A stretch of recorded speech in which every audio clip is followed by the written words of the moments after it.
우리 다 같이 사도신경으로 신앙 고백하시면서 예배 자리로 나가겠습니다. 전능하사 천지를 만드신 하나님 아버지를 내가 믿사오며 그 외아들 우리 주 예수 그리스도를 믿사오니 이는 성령으로 잉태하사 동정녀 마리아에게 나시고 본디오 빌라도에게 고난을 받으사 십자가에 못 박혀 죽으시고 장사한 지 사흘 만에 죽은 자 가운데서 다시 살아나시며 하늘에 오르사 전능하신 하나님 우편에 앉아 계시다가 저리로서 산자와 죽은 자를 심판하러 오시리라. 성령을 믿사오며 거룩한 공회와 성도가 서로 교통하는 것과 죄를 사하여 주시는 것과 몸이 다시 사는 것과 영원히 사는 것을 믿사옵나이다. 아멘. 찬송가 345장 우리 함께 같이 찬송하겠습니다. 찬송가 345장입니다. 345장 우리 함께 같이 찬송합니다. 345장입니다. 캄캄한 밤 사나운 바람 불 때 만경창파 망망한 바다에 외로운 배 한 척이 떠나가니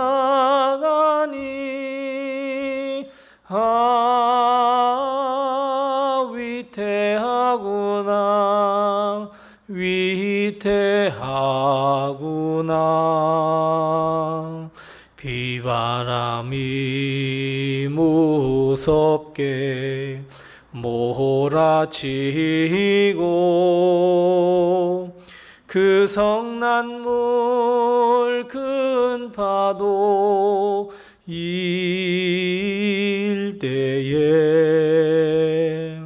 저 뱃사공 어쩔 줄 몰라니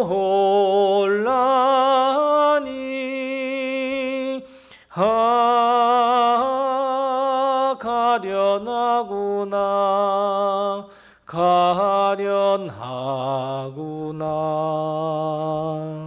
절망 중에 그 사공 떨면서도 한 줄기의 밝은 빛 보고서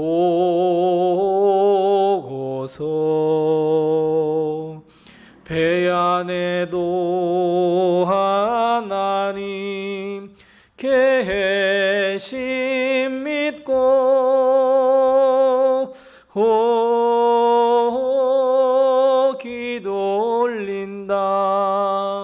기도 올린다. 아버지여 이 죄인 굽어보사 성난풍랑 잔잔케 하시고 이불상한 인생을 살리소서.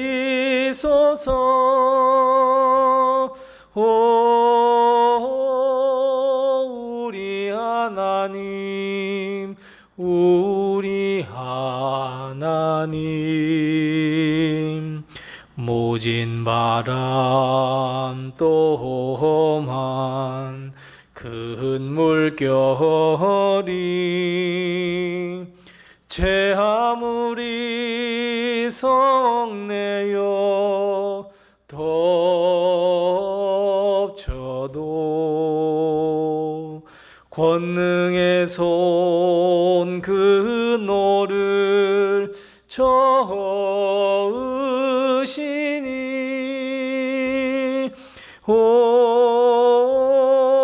잔잔한 바다 잔잔한 바다.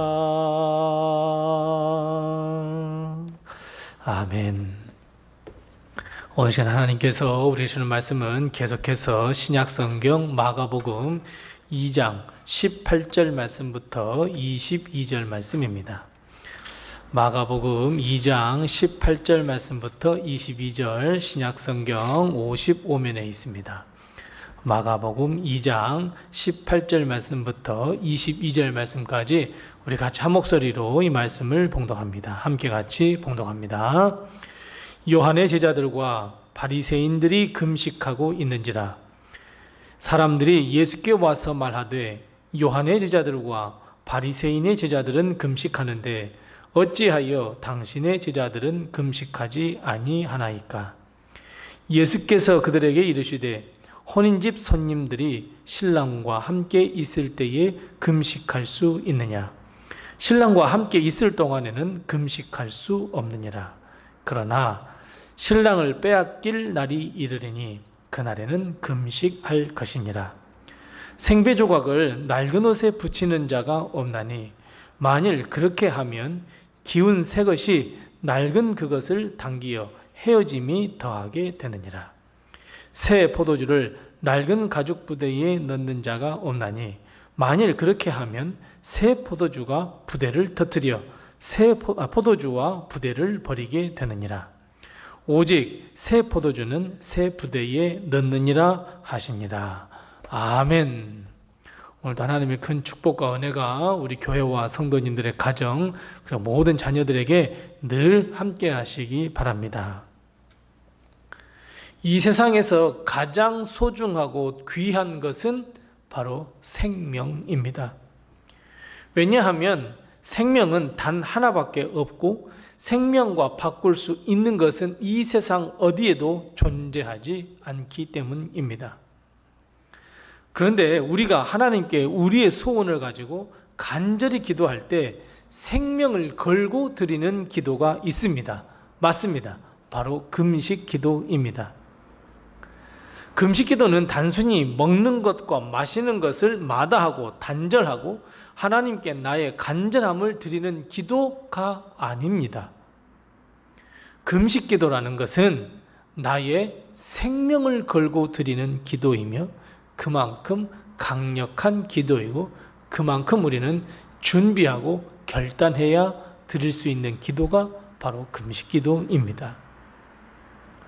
예수님 당시에도 금식 기도는 매우 힘든 기도 가운데 하나였습니다. 그래서 바리새인이나 랍비라 일컫는 사람들은 반드시 1년에 수차례 금식 기도를 해야 했습니다. 왜냐하면 율법이 그렇게 정해 놓았고 그렇게 해야 사람들에게 존경받기 때문입니다. 그래서 그 당시 예수님의 당시에 이 바리새인들과 서기관들, 랍비는 금식 기도하는 것을 티를 내면서 금식 기도했습니다. 그래야 많은 사람들에게 인정받기도 하고 존경받기 때문에 그렇습니다. 그래서 점점 금식 기도는 생명을 걸고 간절히 드리는 기도가 아니라 점점 외식적 기도로 변해가고 말았습니다. 그래서 오늘 본문 말씀은 처음 시작 이렇게 이야기합니다. 세례 요한의 제자들과 바리새인들 그리고 바리새인들의 제자들이 금식 기도를 했다 이렇게 말씀합니다. 물론 세례 요한의 제자들과 바리새인들이 했던 금식 기도에는 분명한 차이가 있었습니다. 어떤 차이가 있었냐면 바리새인들의 금식 기도는 방금 말씀드렸던 것처럼 외식적인 기도였다고 한다면 세례 요한의 제자들의 드렸던 금식 기도는 하나님께 메시아 구세주를 보내달라고 하는 아주 간절한 기도였고 구세주를 우리에게 보내셔서 우리를 구원해달라고 하는 간절함에서 나오는 진실된 금식 기도였습니다. 그런데 사람들의 눈에는 어떻게 보였겠습니까? 맞습니다. 세례 요한의 제자들의 금식 기도와 바리새인의 금식 기도가 같아 보였습니다. 경건해 보였고 존경할 만한 가치를 가지고 있다고 생각했습니다. 그런데 예수님의 제자들을 바라보니 예수님의 제자들은 금식하지 않습니다. 그래서 사람들이 이렇게 묻습니다. 왜 세례 요한의 제자들과 바리새인들은 그리고 바리새인들의 제자들은 금식 기도를 하는데 왜 예수님 당신의 제자들은 금식 기도를 하지 않습니까? 이렇게 물었습니다.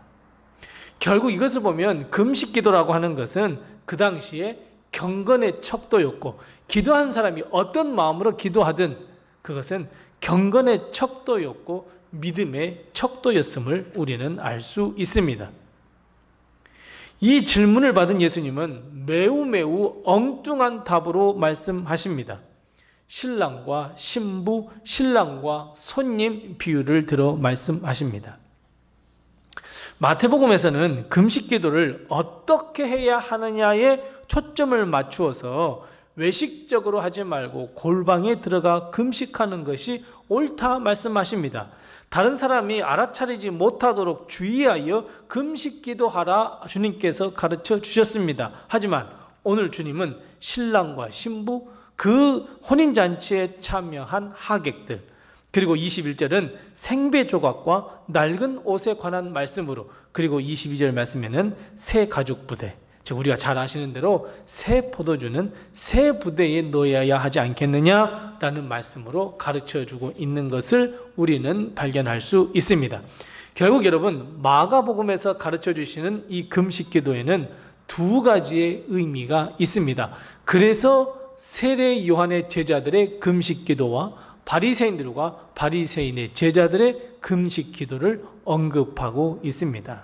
자, 하나는 세례 요한의 제자들이 금식하며 하나님께 기도한 기도가 이루어졌다는 것을 의미합니다. 세례 요한의 제자들의 금식 기도는 구세주이신 메시아를 보내달라는 기도, 그래서 우리를 구원해달라고 하는 금식 기도였습니다. 그런데 하나님은 그 기도를 응답해 주셨습니다. 신랑 되신 예수님께서 신부된 믿는 자들의 곁에 오셨고 많은 사람들이 그 혼인잔치에 참여했다는 말씀으로 이것을 주님께서 말씀하고 있습니다. 더 이상 세례 요한의 제자들이 드려야 할 금식 기도는 필요가 없다는 의미입니다. 왜? 이루어졌기 때문입니다. 그래서 제자들은 기도할 필요가 없다라고 하시는 말씀입니다. 신랑 되신 예수님께서 옆에 계십니다. 그래서 우리는 당연히 그냥 예수님께 나가서 이런 기도의 제목이 있습니다. 고쳐주세요, 도와주세요, 함께 해주세요 말할 수 있습니다. 그냥 말하면 됩니다. 내 고통의 문제를 주님께 그저 말하면 됩니다. 수많은 인생의 문제를 주님께 이야기하면 됩니다. 그래서 예수님의 제자들은 주님이 바로 옆에 계시기에 금식 기도를 할 필요가 없었습니다. 다만 이제 곧 신랑 되신 예수님을 빼앗길 날, 즉 십자가에 달려 죽으실 그날, 그리고 예수 그리스도가 하나님의 나라로 승천하시는 그날이 올 텐데, 그때는 다시 오실 주님을 위하여 그리고 성령 충만함을 부어달라고 금식 기도를 해야 할 것이다, 이렇게 말씀하고 있습니다. 자, 두 번째 의미는 21절과 22절 말씀에 등장하는 생배 조각을 낡은 옷에 붙여서는 안 된다는 말씀, 그리고 새 포도주는 새 부대에 넣어야 한다는 말씀입니다. 무엇을 의미합니까? 예수님께서 이 땅에 오셔서 새 계명을 분명하게 선포하셨습니다.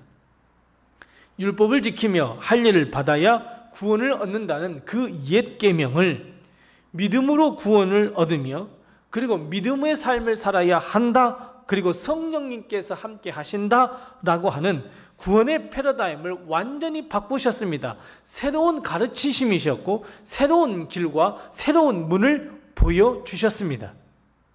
그래서 구원에 관한 본질적인 길의 변화와 함께 기도의 변화도 분명히 있어야 한다는 것을 주님은 가르쳐 주시고, 그것을 의미하는 것이 바로 오늘 본 말씀 21절과 22절 말씀입니다.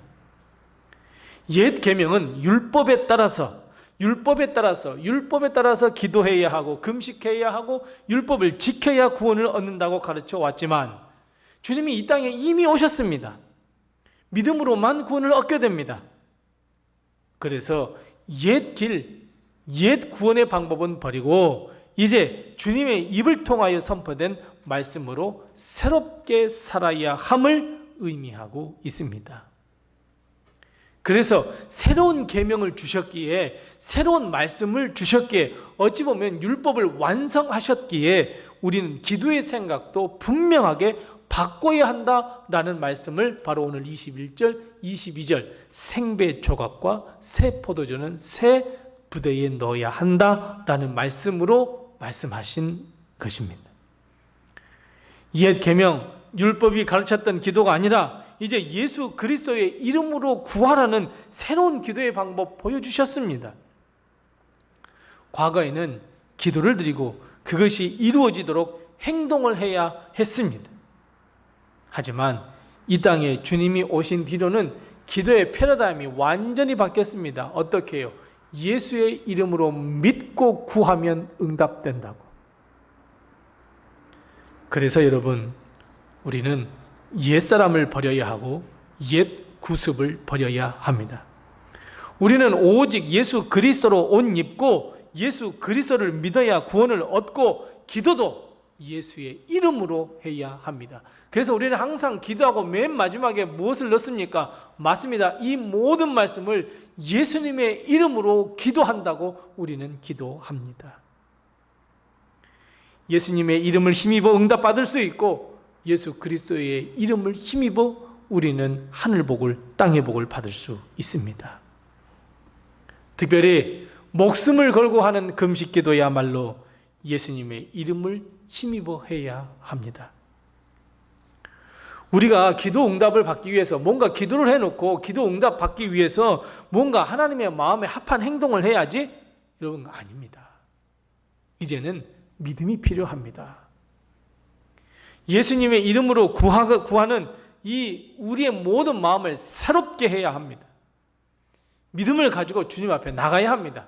이것이 주님께서 우리에게 가르쳐 주시는 새로운 말씀, 새 계명입니다. 이것이 새 포도주이고 이것이 생배 조각입니다. 그래 사랑하는 성도 여러분, 우리는 우리의 기도의 질이 바뀌셔야 합니다. 내용도 바뀌셔야 하고 기도에 대한 생각도 바뀌셔야 합니다. 모든 것을 예수 그리스도의 이름으로 믿고 구해야 합니다. 더 나아가 외식적으로 금식 기도해서는 안 됩니다. 진심을 다하여 하나님께 기도하는 기도가 되어야 합니다. 우리가 드리는 이 기도 속에 주님이 함께 하시며 이 기도를 들으시고 그리고 응답하신다는 이 믿음을 가지고 드리는 기도. 사랑하는 성도 여러분, 혹여 우리 가운데 아주 큰 기도의 제목이 있으십니까? 생명을 걸고 금식 기도하시기를 원하십니까? 외식적이 아닌 이제 정말 예수의 이름으로 주님 앞에 나가 우리의 모든 것을 내어 맡기고 우리가 하나님께 예수 그리스도의 이름을 믿는 믿음으로 모든 것을 구하여 응답을 받는 우리 모든 성도들 다 되시기 바랍니다. 기도, 응답의 축복, 우리의 복이 다 되시기 바랍니다. 기도하겠습니다. 우리 함께 기도할 때 두 가지로 먼저 기도합니다. 첫 번째 기도할 것은 하나님, 나의 모든 기도와 간구를 들으시고 응답해 주시옵소서. 우리 함께 같이 기도합니다. 두 번째 기도할 것은 하나님, 나의 기도가 그 깊이와 그 넓이와 그 높이가 더 깊어지고 더 넓어지고 더 높아질 수 있도록 해달라고, 우리 기도가 더 주님이 원하시는 기도가 될 수 있도록 해달라고 우리 함께 같이 기도하시고, 아울러 기도할 것은 우리 가정의 모든 자녀들을 위해서 함께 기도해 주시고, 특별히 전도 대상자의 이름을 부르면서 우리 함께 같이 기도합니다. 그리고 내게 허락하신 기도의 점을 가지고 하나님 앞에 기도하겠습니다.